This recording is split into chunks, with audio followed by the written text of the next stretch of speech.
नमस्कार मेरे दोस्तों, आप सभी का स्वागत है एसएससी मल्टीपल मेकर के इस यूट्यूब चैनल पे। एकदम नए अंदाज से आगामी परीक्षाओं के लिए महत्वपूर्ण महापुरुषों की सूची लेकर आए हैं। तो वीडियो को लाइक करिए, चैनल को सब्सक्राइब कर लीजिए। चलते शुरू करते हैं। नई सूची है। अगर आप किसी भी परीक्षा की तैयारी करते हैं तो आपके लिए यहाँ से 2 से 3 नंबर पक्के हो सकते हैं। तो अगर आप अपनी परीक्षा के लिए सीरियस हैं तो इस वीडियो को बिना स्किप किए पूरा देखिए। साथ में कापी और कलम लेकर ज़रूर बैठिएगा, क्योंकि यहाँ पर जो भी हम महापुरुषों की सूची लेकर आए हैं वो आपकी परीक्षा के लिए बेहद उम्दा एवं ताजगी भरा है। बहुत इंपॉर्टेंट है, बहुत ही ज़रूरी है। अगर एक वीडियो देखने से आपके 2 नंबर पक्के हो जाते हैं तो इससे कहीं अच्छा और कुछ नहीं हो सकता। तो चलिए शुरू करते हैं बिना टाइम वेस्ट किए। पहला क्वेश्चन है कि बहुत ही इंपॉर्टेंट क्वेश्चन है, बहुत ही आसान क्वेश्चन है। पहला क्वेश्चन है कि वल्लभ भाई पटेल को किस नाम से और जाना जाता है। तो इनको 2 नाम से और जाना जाता है। पहला है लौह पुरुष और दूसरा है सरदार। यानी वल्लभ भाई पटेल को हम लौह पुरुष भी कहते हैं और सरदार भी कहते हैं। तो यह इंपॉर्टेंट है आपके लिए, नोट कर लीजिए, फिर क्वेश्चन ऐसा नहीं मिलेगा। ठीक है, चलिए आगे बढ़ते हैं। दूसरा क्वेश्चन है, मोस्ट इंपॉर्टेंट क्वेश्चन है, ये भी बहुत ज़रूरी है क्योंकि अटल बिहारी वाजपेयी हमारे लिए बहुत ही पूजनीय हैं। अटल बिहारी वाजपेयी को हम क्या कहते हैं? तो भारतीय राजनीति के पितामह यानी भीष्म पितामह के रूप में जानते हैं। तो अगर कहा जाता है कि भारतीय राजनीति के भीष्म पितामह कौन हैं, तो आपका आंसर होगा अटल बिहारी वाजपेयी होंगे। ठीक है, नोट कर लीजिए। अच्छा, ये नेक्स्ट क्वेश्चन है, मोस्ट इंपॉर्टेंट क्वेश्चन है। देखिए इसका क्या आंसर होगा।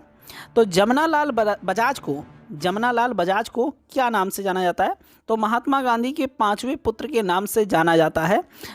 किसको? जमनालाल बजाज को। वैसे महात्मा गांधी के 4 पुत्र थे, तो इनको महात्मा गांधी का 5वां पुत्र कहा जाता है, जमनालाल बजाज को। मोस्ट इंपॉर्टेंट क्वेश्चन है रेलवे के लिए। चलिए, अरे वाह, यूपी टेट और सी टेट में ये कई बार पूछा गया है कि सूर्यकांत त्रिपाठी को क्या और कहा जाता है? तो इनको निराला की उपाधि दी गई है।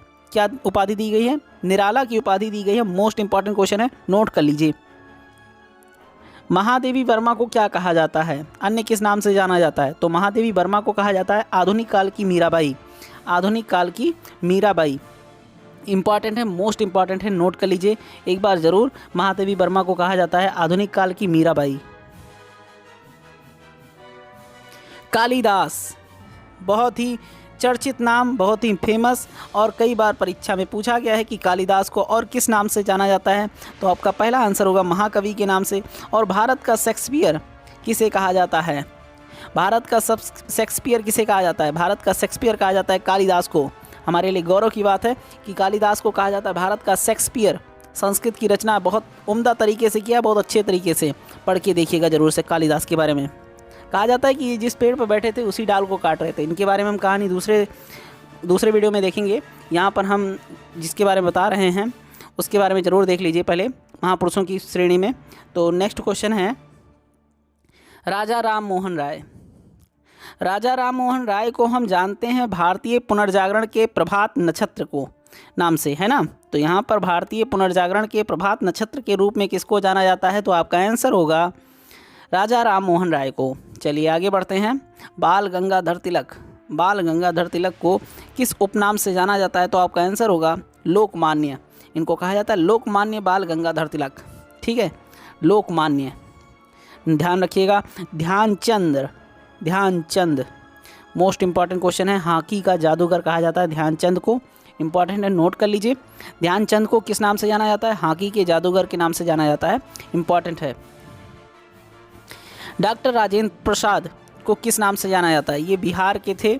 अच्छा, डॉक्टर राजेंद्र प्रसाद को जाना जाता है देश रत्न के नाम से सुशोभित किया गया। इनको उपाधि दी गई कि देश रत्न किसे कहा जाता है? तो आपको 4 ऑप्शन मिलेंगे, उसमें अगर डॉक्टर राजेंद्र प्रसाद है तो टिक लगा दीजिए तुरंत।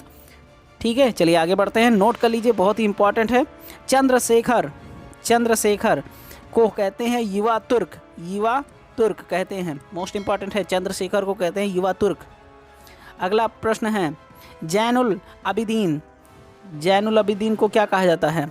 तो कश्मीर का अकबर कहा जाता है। इंपॉर्टेंट है, यह आगे वाली परीक्षा के लिए बहुत इंपॉर्टेंट है क्योंकि इस टाइप के क्वेश्चन अब बनते हैं। जैन उल अबिदीन को कहते हैं कश्मीर का अकबर। इंपॉर्टेंट है, नोट कर लीजिए, VIMP नोट करिएगा। और ये कई बार परीक्षा में पूछा गया है। ख्वाजा मिनुद्दीन चिश्ती यानी गरीब नवाज के नाम से इनको जाना जाता है। गरीब नवाज किसे कहते हैं? तो ख्वाजा मोइनुद्दीन चिश्ती को जानते हैं, तो इसको नोट करिएगा। और इनके बहुत सारे स्मारक बने भी हुए हैं, तो ख्वाजा मोइनुद्दीन चिश्ती को जानते हैं गरीब नवाज के रूप में, तो गरीब नवाज कहा जाता है। अगला क्वेश्चन है, डॉक्टर अनुग्रह नारायण सिंह को अन्य किस नाम से जानते हैं? तो इनको बड़े साहब कहते हैं। क्या कहते हैं? बड़े साहब कहते हैं। तो अगर बड़े साहब आए लिख के तो आप किसको टिक मारेंगे? डॉक्टर अनुग्रह नारायण सिंह को। चलिए, मदन मोहन मालवीय, 5 बार एम आता है, इसलिए इनका नाम देखिए आगे लगा रहता है, महामना मदन मोहन मालवीय। तो M5 गणित के लैंग्वेज में समझे तो M5 है ना। तो यहाँ पर महामना 2 बार यम हो गया, मदन में यम, फिर मोहन में और फिर मालवीय में, तो 5 बार एम हो गया। तो मदन मोहन मालवीय को महामना भी कहा जाता है। इनके नाम से बहुत सारे विद्यालय खुले हुए हैं। तो पुरुषोत्तम दास टंडन को राजश्री के नाम से जानते हैं। पुरुषोत्तम दास टंडन को जानते हैं राजश्री के नाम से। ठीक है, तो आप इसे नोट करेंगे, आगे वाले परीक्षा के लिए इम्पॉर्टेंट है कि पुरुषोत्तम दास टंडन को अन्य किस नाम से जानते हैं या उपनाम क्या है? तो आपका आंसर होगा Rajshree. Mother Teresa, most important question है, इवन रेलवे और यूपी टेट और सीटेट और सुपर टेट के लिए इंपॉर्टेंट है कि मदर टेरेसा को किस नाम से जानते हैं? तो मदर टेरेसा को कहते हैं निर्मल हृदय। निर्मल हृदय किसको कहते हैं? ये प्रश्न ऐसे बन सकता है कि निर्मल हृदय के रूप में किसको जाना जाता है? तो आपका आंसर होगा मदर टेरेसा को जानते हैं। ठीक है, मदर टेरेसा। चलिए, जगजीवन राम किसको कहते हैं? जगजीवन राम, तो आपका आंसर होगा बाबूजी को कहते हैं। इनको अन्य नाम से किस नाम से पुकारा जाता है? बाबूजी। तो बाबूजी किसको कहते हैं? जगजीवन राम को कहते हैं, जगजीवन राम। इंपॉर्टेंट है, नोट करिएगा।